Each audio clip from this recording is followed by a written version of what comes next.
pour Valérie Pécresse. La candidate LR est en Corse. Elle a passé la nuit sur le porte-avions Charles de Gaulle. Et toujours avec cette même ambition, montrer qu'elle est taillée pour diriger le pays et les armées. Pourtant, sa campagne fait du surplace. Valérie Pécresse est même à la baisse dans les sondages et son entourage s'inquiète de plus en plus, Alexandre Chauveau.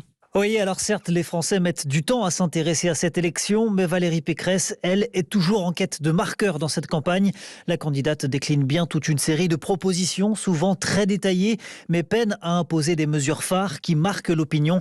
Son message n'est pas assez entendu, admet un proche. Selon nos informations, les perdants de la primaire ont ainsi été poussés à relayer davantage la parole de la candidate.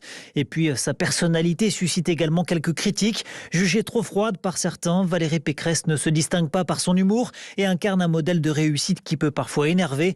Elle n'a pas beaucoup souffert, admet un cadre de la campagne qui voit là l'une des raisons du manque d'identification des électeurs et notamment des femmes chez qui la candidate accuse du retard dans les intentions de vote. Alexandre, comment Valérie Pécresse compte-t-elle se relancer ? Eh bien d'abord en comblant son déficit de notoriété, son entourage l'incite à multiplier les déplacements. Il faut cocher les cases, que les Français la voient et se l'approprient, conseille un proche.